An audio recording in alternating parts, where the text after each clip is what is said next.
Hello, everyone. This is Tom Fox back again for another episode, and I'm absolutely thrilled to have back with me my good friend and colleague, Kevin Carroll. Kevin, first of all, welcome back. Thanks so much, Tom. It's great to be on again. Kevin, let's start with your professional news. You have changed firms. Could you tell us your new firm and the nature of your practice? Yes, I am proud to have joined Fluet, a national security law boutique in Northern Virginia. I've known some of the partners here for almost 15 years, been co-counsel with them on a bunch of cases, and it's very nice to be working with friends. That's great, Kevin. Any listener to this podcast knows we're going to talk about the ongoing chaos. Maybe we can start with national security. I'm not even sure where to begin. So maybe what are the questions you and your partners getting might be a good place to start. Sure, we're deluged with questions from people working for parts of the government, such as the Agency for International Development, as to whether it's legal without due process or without some kind of congressional action for them just to be indefinitely put on paid leave. Our thought is that it's likely not legal absent the due process protections that the civil servants are afforded and without some action by Congress. We're also being contacted by individuals in the Federal Bureau of Investigation who similarly are concerned about whether or not the survey that has been sent to agents regarding their involvement in the January 6th cases, whether or not that was legally ethical for that to be said to represented parties and for attorneys not to be able to read it, and what the eventual implications are going to be for agents that respond that they job and followed orders and executed a search warrant or interviewed a suspect or something regarding January 6th. Have you guys actually filed any suits yet, Kevin? I have not. I have wanted to, but I also don't want to race to the courthouse with a suit that's not fully thought out. So I hope to be stepping into the ring soon, but I want to be sure that I measure twice and cut once. Kevin, one of the things I've been thinking about is that it's certainly appropriate for a new administration to reprioritize their investigative and enforcement efforts. Every administration does it, but this seems to be going way beyond that. You have seen multiple administrations, you have seen multiple investigative and enforcement priorities. Can we even begin to assess the changes in a context that we have seen before, or is this something completely different in your experience? It's to be generous. As you said, a new administration might come in. Often they'll announce what their priorities are, and it's perfectly appropriate for the Trump administration to announce that counter-narcotics, counterterrorism, immigration enforcement are their priorities. That's common for them to say openly the things that they're going to deprioritize. And I thought the announcement that they're essentially going to stop enforcing the Foreign Corrupt Practices Act and the Foreign Agents Registration Act was unusual. Why would you advertise to potential fraudsters or foreign agents that the referee is no longer on the field and not going to throw a flag? Essentially saying that they're going to ignore criminal statutes that are on the books is not something that I've seen done before.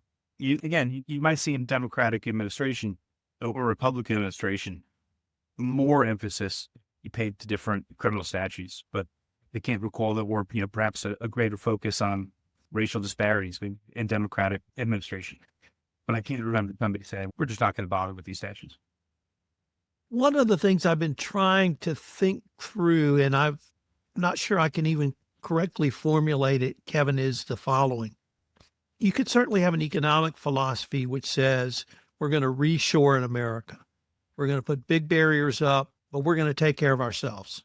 And we're going to do that through reshoring, to selling to Americans, to making it basically a self-sustaining economy. That's at least a philosophy you can take. Does that same type of philosophy work in law enforcement? For instance, when I see the Attorney General say we're going to focus on cartel crime in America, that's certainly appropriate. Could we even conceive that retrenchment to focus on crime inside of America it is a philosophy to take, or am I just completely off base even thinking there's a philosophy there? It's the counter-narcotics enforcement issue is a very difficult one, and it's something that I worked on when I served in the first Trump administration, when I was head of the U.S. Council on Transnational Organized Crime. And we need the Mexican government and the Colombian government, and other governments in Latin America, and as partners to get after this problem. So the idea that we can uh, deal with it only inside the United States is problematic for a couple of reasons. Without their cooperation, one of the things that's been suggested, which I think is a bad idea, is having unilateral U.S. military action in Mexico and other places in Latin America against the cartels. We've already seen, and it's unclassified, read it on the Drudge Report, an uptick in aerial reconnaissance flights along the border. If we do that, the Mexicans, who are nationalistic and sensitive about the fact that we invaded them in 1846, will cut off all cooperation with U.S. intelligence and U.S. law enforcement. And what's more, if we start acting kinetically against the cartels in Mexico, I think it's probable that the cartels will react kinetically against law enforcement in the United States. And you'll see the kind of violence, the deplorable violence that takes place in Mexico, including against government officials and families. You'll see it inside the United States. What about you spoke about the relationship between law enforcement, cross-border or transporter. You have done that type of work. What about the individual relationships that you have developed or your colleagues have developed with your counterparts in Mexico and Colombia? Will those relationships not sort of be thrown to the wayside, but will they be blocked by more of a nationalistic or other more aggressive moves by the United States should they take them? Absolutely. If we flagrantly violate the sovereignty of a Latin American country in an insulting manner, their democratically elected president will almost certainly order their intelligence and security and law enforcement services to break off contact with the Americans. It's just completely foreseeable. Then that would be the reaction. In addition to looking south of the border to Mexico, Colombia, or perhaps even to Latin America, would that hold true if we look to the United Kingdom, France, Germany, any of the countries that might help us with transnational crime, whether bribery, corruption, or other types of crime? Absolutely. I can't imagine that the Brits and their serious fraud office are very pleased with the U.S. announcing that they don't care about FCPA enforcement anymore. One of the things that I have heard on an unclassified basis is that some of our allies are already starting to ramp back intelligence sharing with us because of the presence of these apparently uncleared individuals from the Department of Government Efficiency, which is not actually a government department, with their access to classified information and their access to really sensitive computer systems such as the Treasury Payment System. The Brits, the Canadians, the Aussies, the Kiwis, fellow members of the Five Eyes, as they're called, that collect a lot of signals intelligence of the United States, are no longer comfortable with sharing that kind of information with the United States if it's going to be going to people who may be uncleared entirely. And even if they're not uncleared, even if they do have some sort of temporary security clearance given by the White House Chief of Staff, are in some cases teenagers. Yeah. So I listen to a lot of podcasts, and one of the sort of national security type podcasts said that a huge amount of SIGNET intelligence, particularly to our intelligence through Five Eyes, is SIGNET work, not human to human contact. That perhaps is a little bit different, but that signals intelligence that is shared. What does that mean for the safety of the United States if we don't have access to what our allies had previously given us? It's a terrible blow. Good signals intelligence is substantially what helped us win World War II, or at least shorten it and win it with less loss of life, because we were able, for much of the war, to read the Japanese and the German codes. And obviously that was an operation done in coordination with British intelligence at Bletchley Park. And it captured Enigma machine, which was caught by the Poles, given to the Brits, and reverse engineered so that we could read the German codes. And similar operations that took place with recovered code books that we got from the Japanese Navy. Without signals intelligence, the president is blind. At least 60% of the stuff that goes into the president's daily brief is FISA Section 702 collection, which is signals intelligence. And above that, you have the signals intelligence that are collected by the other members of the Five Eyes, the Brits, Canadians, Aussies, and Kiwis, from collection platforms that are located in their countries. So you're really blinding and deafening the president as to the capabilities and intentions, especially of America's adversaries, if you don't have signals intelligence. I've heard you talk about the relationship with your colleagues outside the United States in the Five Eyes countries. Can this relationship sustain itself when we're attacking not simply our adversaries or competitors, but our allies as well? It's a great question on it. I just don't know. This loose talk about using force against Canada or using force against Denmark when they're NATO allies, it raises the most serious questions about whether the alliance can be maintained and whether it can be rehabilitated at some point in the future. The attitude that a lot of Western European allies had towards the first Trump administration was that they would give America the mob. This was sort of an unusual result. It shouldn't be taken as what was going to be policy going forward. But President Trump was reelected with the plurality, of the popular vote. And so it's going to be, I think, very hard to convince the European allies that what's going on now is not the new normal.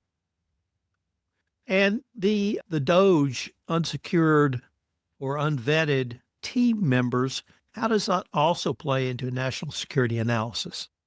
Yeah, it's going to be increasingly fraught as these DOGE teams show up at different departments inside the United States government.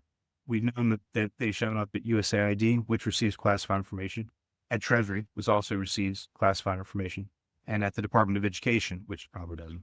But when the DOGE teams start showing up at the Pentagon or the intelligence community or the Justice Department and asking for access to the systems that have top secret, special compartmented raw intelligence on them, and they're trying to get computer source code and persistent access to these kind of things, it's, I think, going to lead to a real freakout by our traditional allies. And it's going to be a crisis inside the United States government. Again, if you have some teenage special government employee who likes to say incendiary things on Twitter, saying things such as the existence of FBI undercover operations, the names of CIA human sources, covert actions that are being undertaken, real life and death kind of stuff, I think it's going to give pause to the senior civil servants in places like FBI, CIA, NSA. Ultimately, you have certain government systems that are involved in nuclear command and control. Are you going to give these people access to that? What does our security services do with human intelligence assets outside the United States? Do they have to be exfiltrated ASAP? Can they be protected? Where do we shake out on that at this point? I've never done an exfiltration. I spent 6-7 years in CIA. I was never involved in an exfiltration. I know that they are extremely complex and risky and resource intensive. And you certainly couldn't exfiltrate all the sources. It would just be beyond the capabilities of the organization. You have people there that are taking mortal risks for themselves and their families on behalf of the United States, who, if their names are compromised, will be tortured to horrible deaths. I think it was Barack Obama who famously said, there's classified, then there's classified. Is there ways inside the security agencies to protect that even higher level of classified that President Obama referred to? Sure. I guess the best way to put it is that you have air-gapped computer systems, which aren't touching the internet. And then you have systems that are even air-gapped from each other, right? So there's extremely limited computer access to them. And you know exactly who the individuals are have had it. And the forensics who's touched it are very clear. And I think that's what one of the worries will be about this DOGE team. This idea that you can just take all the U.S. government's data and put it into a blender and apply AI and something magical will come out. That's not a good idea when you're talking about, as President Obama said, the really classified stuff, the identities, human sources, war plans, which enemy signals we are and are not able to read at a given time, things like that. Kevin, I don't know if your practice entails working with corporations, but I wanted to maybe turn to a few questions there. You mentioned the president's suspension of FCPA investigation and enforcement. And one of the concerns that I have is several concerns, but it is should a U.S. company and a U.S. citizen engage in actions which violate the FCPA, i.e. pay a bribe, there's literally no country in the world that says it's legal to bribe our government officials. And you have created a crime in that country. And that U.S. individuals, U.S. citizens could be subjecting themselves to potential criminal liability. And almost every country has a fairly robust internal anti-bribery regime. And I would point to China as an example. We have seen China focus on Western companies 10 years ago. UK company called GlaxoSmithKline, GSK, paid a nearly $500 million fine and penalty. The country manager and his direct reports were arrested. The country manager was convicted, although he never served time in China. The British government was able to secure his release, at least to Britain. But for a U.S. business executive in China, do they run a personal risk with the sort of tit for tat tariffs and responses that are available to a foreign government? 100%. And we've seen Russia, for example, making, in our view, unlawful detentions of American citizens in order to get Russian prisoners in the United States and elsewhere released. And again, in most cases, those Americans haven't committed any crime. If American businessmen actually do start committing crimes overseas, you can be certain that adversaries like China and countries that are within the ambit of China will arrest American business and hold them in order to have some leverage in negotiations with the United States about a range of topics, including about getting people that we've arrested of theirs released, or getting access to dissidents that they want to who are in the United States. I'd be extremely concerned. Really, the U.S. criminal risk is not negligible. The statute of limitations on most crimes is 5 years, right? With fraud from the discovery of the fraud. Who knows what's going to happen at the next election? But assuming a different administration comes to power in 2029, they may take a different view of FCPA enforcement. And if you paid a big bribe in 2025, Actually, I think you're spot on there. And we saw, I think 2 years ago, Nigeria arrested a compliance professional from Binance who traveled to the country for an unrelated reason. And they were held in jail, or at least home arrest, for, I think, a year and a half. So even a country like Nigeria, which at this point is not a direct competitor or concern to the U.S., how you mentioned the USAID, and I have some experience with that from the anti-corruption perspective as they fund anti-corruption initiatives through the U.S. Chamber of Commerce. Could you help us understand what the USAID does in terms of helping promote American values through American businesses? They do a lot of good things. They were established by President Kennedy as a tool to help counter Soviet subversion in the third world and elsewhere.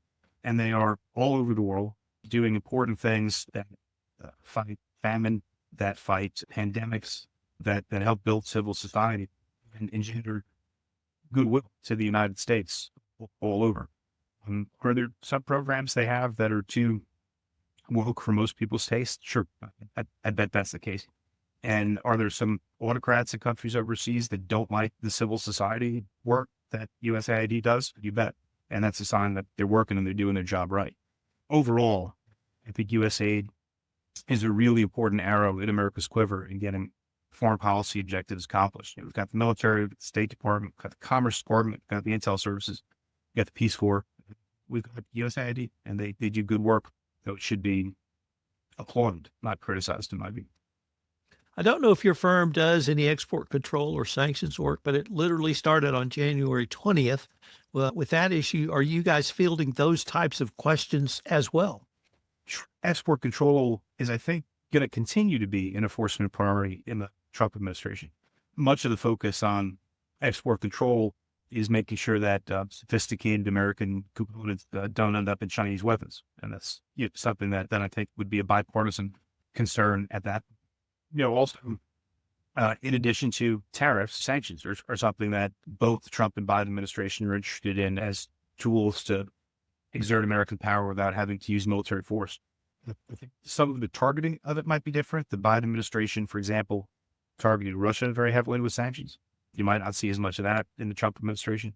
I think it's bipartisan or nonpartisan at this point to make extensive use of Treasury sanctions and authorities and the State Commerce Department's export control authorities. We've covered a lot of ground in this pod. Were there any areas that you wanted to talk about that I haven't gotten to, Kevin? Only about 25 of them, but it's really been a very newsy few weeks, and almost more than the system can take. And I just hope that whatever decisions are made, that everybody obeys final court orders.